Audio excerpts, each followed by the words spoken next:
Hi everyone, welcome back to my YouTube channel. तो हम some basic concept of chemistry chapter को continue करते हुए आज एक न्यू टॉपिक पढ़ने जा रहे हैं, दैट इज कंसंट्रेशन टर्म्स। और ये टॉपिक बहुत इंपॉर्टेंट है क्योंकि ये आगे चल के कई जगह हम यूज़ करेंगे। इवन हम ऑर्गेनिक पढ़ रहे हैं तो अब भी हमें इसकी यूज़ पड़ेगा कोई भी सोल्यूशन बनाने के लिए फर्दर स्टडीज़ में।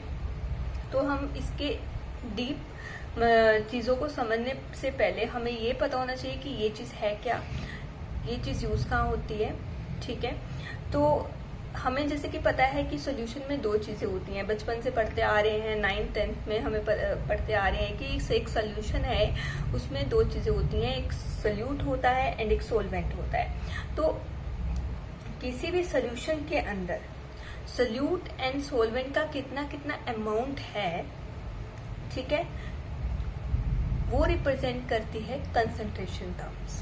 कंसंट्रेशन टर्म्स जो है वो अलग अलग तरीके की हो सकती हैं। मतलब हमें क्या करें, हम सोल्यूट एंड सॉल्वेंट की कंसंट्रेशन को अलग अलग तरीके से हम बता सकते हैं कि वो इतनी क्वांटिटी में प्रेजेंट है, चाहे वो परसेंटेज की फॉर्म में हो, चाहे वो किसी के विद रिस्पेक्ट हो, हम वो बता सकते हैं। ठीक है, तो कंसंट्रेशन टर्म्स क्या है, हम इसकी बेसिक डेफिनेशन या आप कह सकते हो कि सिग्निफिकेंस के बारे में हम लिख लेते हैं थोड़ा सा कि कंसंट्रेशन, मैं कंसंट्रेशन को इस तरह से लिख रही हूं तो आप समझ जाना। Terms are used to represent amount of solute and solvent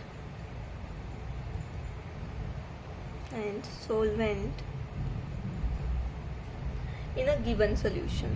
ठीक है, जो मैंने बात करी वही डेफिनेशन में आ गई। ठीक है, अब आपको ये पता चल गया कि जो भी हम आगे कंसंट्रेशन टर्म्स पढ़ेंगे तो वो किस काम आती हैं। ठीक है, अब आपको उसको पढ़ने में इंटरेस्ट आएगा। जब हमें ये चीज़ पता ही नहीं होती कि जो हम चीज़ पढ़ रहे हैं उसका यूज़ क्या है, हम उसको कहाँ यूज़ करेंगे, तो हमें इंटरेस्ट नहीं आता। ठीक है, हम बोलते हैं हम क्यों ही पढ़ रहे हैं ये। ठीक है, तो सबसे पहले जो कंसंट्रेशन टर्म है वो है वेट बाय वेट परसेंट। और वेट परसेंट हम कह सकते हैं, मास परसेंट कह सकते हैं सोल्यूट का। ठीक है, सोल्यूट का हम ये देखेंगे। हम यहाँ पे केमिस्ट्री में क्या होता है कि वेट और मास को हम एक ही चीज मानते हैं, जो वेट है वही मास है, जो मास है वही वेट है। हम फिजिक्स में तो हम इन दोनों को अलग अलग मानते हैं, बट केमिस्ट्री में दोनों चीजें क्या है, एक है। ठीक है, तो हम पहली कंसंट्रेशन टर्म पढ़ रहे हैं जिसको हम wait by weight percent of solute कह सकते हैं, या हम इसको इस तरह से भी लिख सकते हैं, वेट परसेंट। ठीक है, और इसको हम मास परसेंट भी कह सकते हैं। ठीक है, किसका, सोल्यूट का, कि सोल्यूट कितने प्रेजेंट है, कितना वेट उसका प्रेजेंट है एक सॉल्यूशन में। ठीक है, या सॉल्वेंट, हाँ, सॉल्यूशन में कितना प्रेजेंट है। अब देखो यहाँ पे इसकी डेफिनेशन सबसे पहले मेन होती है कि किसी भी सॉल्यूशन में 100 ग्राम अगर हमने सॉल्यूशन लिया है तो उसमें कितना मास जो है या कितना वेट सोल्यूट का प्रेजेंट है, किसमें, 100 ग्राम सॉल्यूशन में। तो यही इसकी डेफिनेशन है कि it is defined as the mass of solute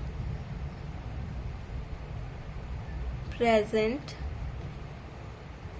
in 100 gram of solution. Solution को मैं इस तरह से लिख रही हूँ। ठीक है, तो this is the definition, basic definition of weight by wait. ठीक है, अब हम इसका फॉर्मूला बनाएंगे। फॉर्मूला बनाने के लिए हम क्या करते हैं कि अगर हमारे पास W सोल्यूशन है, W वेट सोल्यूशन है, आप इसको कैपिटल वो लिख लो कि in capital W weight of solution gram, capital W gram solution है, देन मास ऑफ सोल्यूट कितना होगा। हम लेट कर लेते हैं कि उसको हम स्मॉल w मान लेते हैं, स्मॉल w ग्राम है और सोल्यूट। ठीक है, कि कैपिटल W ग्राम सोल्यूशन में स्मॉल w ग्राम हमारे पास सोल्यूट है। तो अगर 1 ग्राम आपके पास सोल्यूशन है तो उसमें मास ऑफ सोल्यूट कितना हुआ, small w over capital W। ठीक है, स्मॉल w हमने किसको लिया है, स्मॉल w लिया है weight of solute, capital W लिया है वेट ऑफ सोल्यूशन को। ठीक है, और अगर 100 ग्राम में बताना है, एज हमारी डेफिनेशन 100 ग्राम कह रही है। ठीक है, 100 ग्राम सोल्यूशन में कितना आपके पास सोल्यूट है, तो जस्ट हम इसको मल्टीप्लाई कर देंगे 100 से। तो यहीं से हमारा डेफिनेशन से ही हमारे पास फॉर्मूला आ जाता है कि हमारे पास weight by weight percent of solute निकालने का फॉर्मूला हमारे पास आया है, that is small w which is the weight या मास ऑफ सोल्यूट। ठीक है, इन गिवन मास। ठीक है, जो भी हमें मास दिया है। ठीक है, देन हमारे पास वेट ऑफ सोल्यूशन इंटू 100। ठीक है, जहाँ पे स्मॉल w है, दिस इज वेट और मास, आपको दिख रहा हो आई हो, मास ऑफ सोल्यूट। ठीक है, कैपिटल W आ जाता है वेट और मास ऑफ सोल्यूशन। ठीक है, अब यहाँ से ही हम एक दो एग्जाम्पल्स कर लेते हैं। ठीक है, कि हम क्या क्या इंफॉर्मेशन हम निकाल सकते हैं क्वेश्चन से। ठीक है, अब ये जो चीज है ये हम आगे की कंसंट्रेशन टर्म्स में भी यूज कर सकते हैं। ठीक है, काफी यूज होती है। ठीक है, वेयर में लिखेंगे। अब हमारे पास एक क्वेश्चन आप लिखिए, तो क्वेश्चन आता है कि we have given 20 gram NaCl in 100 gram water. ठीक है, अब याद रखना एक चीज कि यहाँ पे क्या है, मास ऑफ सोल्यूशन है। ठीक है, यहाँ हमें क्या बोला है कि 20 ग्राम NaCl हमने 100 ग्राम वाटर में डाला है। मतलब ये क्या है, सबसे पहले आप स्पेसिफाई करिए कि ये चीज क्या है, सोल्यूट है, और ये चीज क्या है, इसमें डाला है ना, अभी ये नहीं बोला कि सोल्यूशन बना है, तो ये सोलवेंट है। तो हमने मास किसका लेना है, सोल्यूशन का लेना है। ये अपने माइंड में बैठा लीजिए कि मास जो है वो सोल्यूशन का ही लेना है। कई बार क्या करते हैं, सबसे बड़ी गलती क्या करते हैं कि इसको लिखते हैं, नीचे इसको लिखेंगे, इसके मास को लिखेंगे 100 ग्राम एंड क्वेश्चन कर देते हैं, जो गलत है, क्योंकि ये क्या है, सोलवेंट का मास है। हमें किसका लेना है, हमें सोल्यूशन का मास लेना है। ठीक है, मैं इसको हाईलाइट कर देती हूँ इतने से पोर्शन को, ताकि समझ आ जाए आपको, ध्यान में रखो आप। ठीक है, कि हमें सोल्यूशन का मास लेना है, हमें सोलवेंट का नहीं लेना है। तो यहाँ पे हमने वेट बाय वेट परसेंट जब किसका निकालना है, सोल्यूट का निकालना है। ठीक है, तो जस्ट हम सोल्यूट का तो एज इट इज 20 ग्राम हम लेंगे। ठीक है, लेकिन अब नीचे सोल्यूशन का आएगा। सोल्यूशन में क्या है, सोल्यूशन में आपका ये 20 ग्राम NaCl भी है और 100 ग्राम आपके पास वाटर भी है। तो इन दोनों का प्लस करेंगे, क्योंकि दोनों सोल्यूशन में है, तब हमारे पास सोल्यूशन का मास आएगा, that is 20 plus 100 that is 120। ठीक है, इंटू हमारा 100 हो गया। तो जब हम इसको सोल्व करेंगे, तो इसको सोल्व करके हमारे पास 50/3% आपके पास आंसर आ जाएगा। आप पॉइंट्स में निकाल सकते हो। ठीक है, वो आपका काम है कैलकुलेशन करना। ठीक है, कैलकुलेशन तो आपको करनी ही पड़ेगी। अब नेक्स्ट हमारे पास जो एग्जाम्पल है उसको करके देखते हैं। नेक्स्ट है 20% वेट बाय, अब हमें क्या दे रखा है, हमें wait by weight percent NaCl का दे रखा है। What is the question? That is 20% weight by weight NaCl solution। ठीक है, NaCl solution का हमारे पास weight by weight परसेंट हमें दे रखा है। तो यहाँ से हमें क्या पता चलता है, what we have gained from this, कि 20 ग्राम NaCl वो प्रेजेंट है 100 ग्राम सोल्यूशन में। ठीक है, 20 ग्राम NaCl प्रेजेंट इन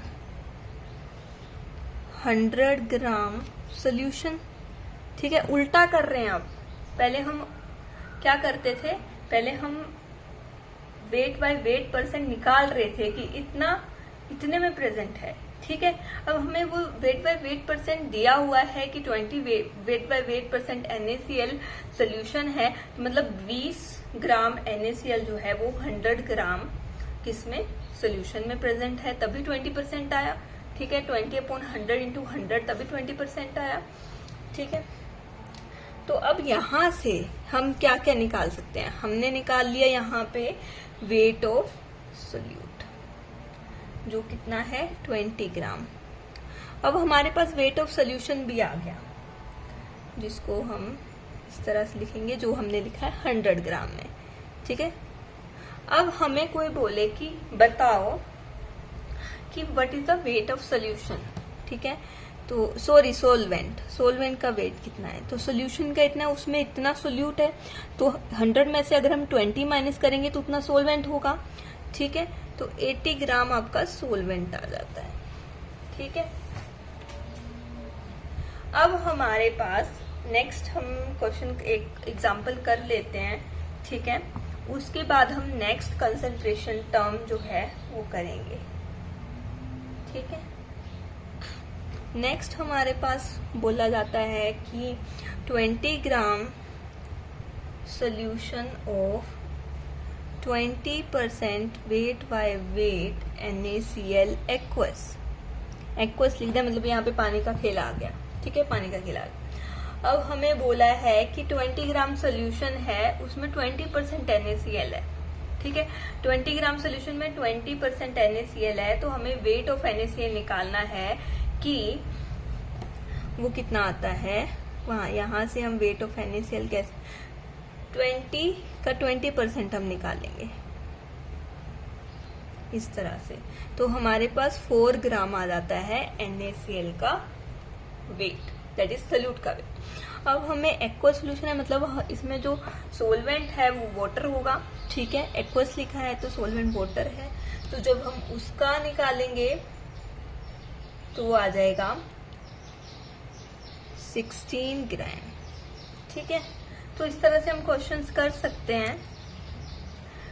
तो ये हमारी पहली कंसंट्रेशन टर्म जो है वो हो चुकी है। अब हम नेक्स्ट कंसंट्रेशन टर्म की तरफ बढ़ते हैं, जो है कि weight by volume percent. Second की तरफ हम बढ़ते हैं, that is weight by volume percent of solute. पहले हम क्या कर रहे थे कि इतना ग्राम सोल्यूट जो है इतने ग्राम सॉल्यूशन में प्रेजेंट है। अब हम क्या करेंगे कि इतना ग्राम सोल्यूट जो है इतने लीटर या इतने ml सॉल्यूशन में प्रेजेंट है।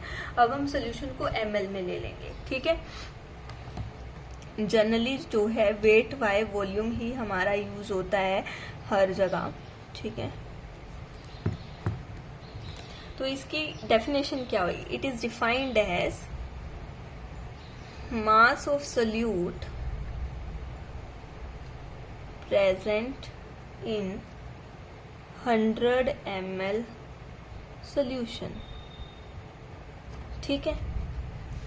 तो इसका भी फॉर्मूला हम वैसे ही बनाएंगे, तो जस्ट ये एज इट इज है, बस वहां पे वेट ऑफ सोल्यूशन की जगह वॉल्यूम ऑफ सोल्यूशन आ जाएगा, तो हम डायरेक्ट हम लिख देते हैं weight by volume percent of solute. हमने इसका फॉर्मूला लिखना है, तो ये आ जाता है मास ऑफ सोल्यूट। ध्यान रखना केमिस्ट्री में मास और वेट को हम एक ही चीज मानते हैं, वो फिजिक्स में अलग अलग होता है। Volume of solution, volume of solution किस में होगा, ml में होगा। ध्यान में रखिएगा, अगर लीटर में दिया है तो उसको भी ml में करना है, इंटू 100 करना है। तो ये हमारे पास फॉर्मूला आ जाता है किसका, weight by volume percent of solute का, ठीक है। अब हमारे पास जैसे हम पीछे एग्जाम्पल्स से हम इंफॉर्मेशन निकाल रहे थे, तो यहाँ पे भी हम इंफॉर्मेशन निकालना शुरू करते हैं।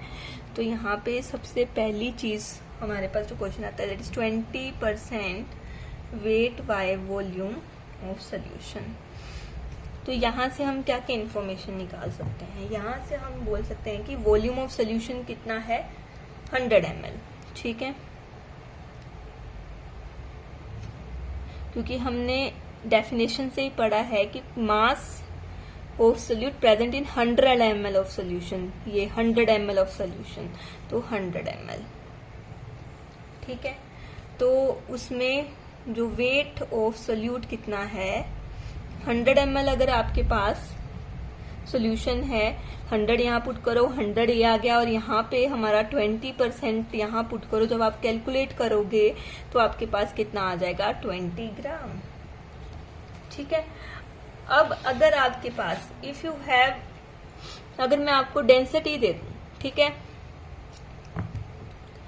If I give you density दे दूं, डेंसिटी मैं बोलती हूँ कि 1.2 ग्राम पर ml है, ठीक है, ये आपको दे दूं, तो यहां से आप क्या निकाल सकते हो, वेट ऑफ सोल्यूशन भी निकाल सकते हो। यहाँ पे आपके पास देखो वॉल्यूम ऑफ सोल्यूशन है, डेंसिटी आपके पास है। डेंसिटी का फॉर्मूला होता है मास अपॉन वॉल्यूम, ठीक है। मास मैंने केमिस्ट्री में बोला कि मास और वेट सेम है, ठीक है। तो जस्ट आपने क्या करना है, वॉल्यूम इंटू डेंसिटी करके जब आप वेट निकालोगे तो 120 ग्राम आपके पास आ जाएगा। फॉर्मूला है डेंसिटी का मास अपॉन वॉल्यूम, ध्यान में रखना, ठीक है। ये कैलकुलेट करके आपका वेट जो है आ जाएगा किसका, सॉल्यूशन का। यहाँ से आप वेट ऑफ सॉल्वेंट भी निकाल सकते हो क्योंकि आपके पास वेट ऑफ सोल्यूट है, ठीक है। तो वेट ऑफ सॉल्वेंट अगर आप निकालोगे तो क्या हो जाएगा, weight of solution minus weight of solute, ठीक है, ये हो जाएगा। तो कैसा होगा, वेट ऑफ सोलवेंट जो आपके पास आ जाता है वो आता है 120 माइनस 20 दैट इज 100 ग्राम, ठीक है। अब हमने क्या करना है, अब जरा आप मुझे ये चीज बताइए कि वेट बाय वॉल्यूम परसेंट का फॉर्मूला हमने अभी जस्ट निकाला है, क्या है, मास of solute upon volume of solution. पहले मैं वही लिख देती हूँ, मास of solute over volume of solution into 100, यही फॉर्मूला निकाला। अगर वॉल्यूम ऑफ सोल्यूशन की जगह मैं mass of solution upon density of solution put कर दूं, ठीक है। हम वॉल्यूम ऑफ सोल्यूशन की जगह क्या कर सकते हैं, जैसे डेंसिटी वी नो, हमें पता है कि जो डेंसिटी है वो किसके इक्वल है, मास ओवर वॉल्यूम के। अगर यहाँ पे वॉल्यूम है तो वॉल्यूम निकालना शुरू करें तो वॉल्यूम क्या हो जाएगा, यहाँ से मास ओवर डेंसिटी। तो हम इस फॉर्मूले को हम यहाँ पे पुट कर सकते हैं वॉल्यूम की जगह, ठीक है। तो हम इसको यहाँ पुट करेंगे तो हमारे पास फॉर्मूला क्या बन गया है, मास of solute over mass of solution, नीचे सोल्यूशन की चीज है ना तो उसी को चेंज करेंगे, over density of solution into 100। अब हम इसको रीअरेंज करते हैं तो वेट बाय वॉल्यूम परसेंट किसके इक्वल आ जाएगा, मास of solute over mass of solution into 100 into density of solution. अब आपको कुछ याद आ रहा है, कुछ अभी जस्ट अभी हमने किया है, ठीक है, कुछ याद आ रहा है, ये चीज याद आ रही है, ये चीज क्या बनी, ये चीज हो गई wait by weight percent of solute. तो हमने क्या करना है, वैल्यू से खेलना है जस्ट, ठीक है, कि वेट बाय वॉल्यूम परसेंट वो किसके इक्वल आ जाएगा, वेट बाय वेट परसेंट, ये सोल्यूट का ही है ऑफ सोल्यूट, ठीक है, ये आपको समझना, इनटू डेंसिटी ऑफ सोल्यूशन, कि अगर हमें डेंसिटी ऑफ सोल्यूशन दिया है and we have given weight by weight percent, या वेट बाय वेट परसेंट हम आसानी से निकाल सकते हैं। कुछ ऐसी इन्फॉर्मेशन दी है, साथ में डेंसिटी दिया और हमें बोला है वेट बाय वॉल्यूम परसेंट निकालो, तो आपके पास एक डायरेक्ट रिलेशन आ चुका है वेट बाय वॉल्यूम परसेंट का with weight by weight percent. ठीक है, तो यहां से आपका क्या हो चुका है, दो कंसंट्रेशन टर्म्स जो हैं वो कंप्लीट हो चुके हैं, जो बहुत इंपॉर्टेंट थी। अब इसके अगली जो है उसको बस याद रखना है, वो इतना इम्पोर्टेंट नहीं है, बस ये काम इतना नहीं आता है।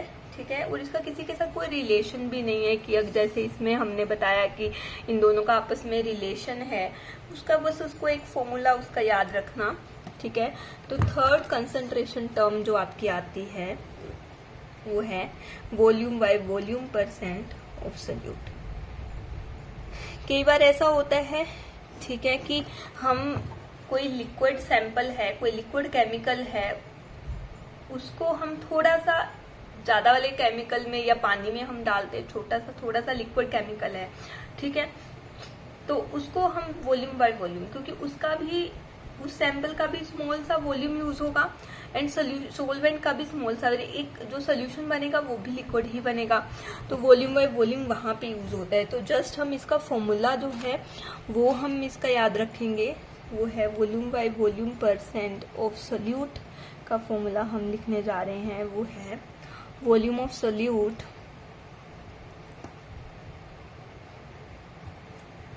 Over volume of solution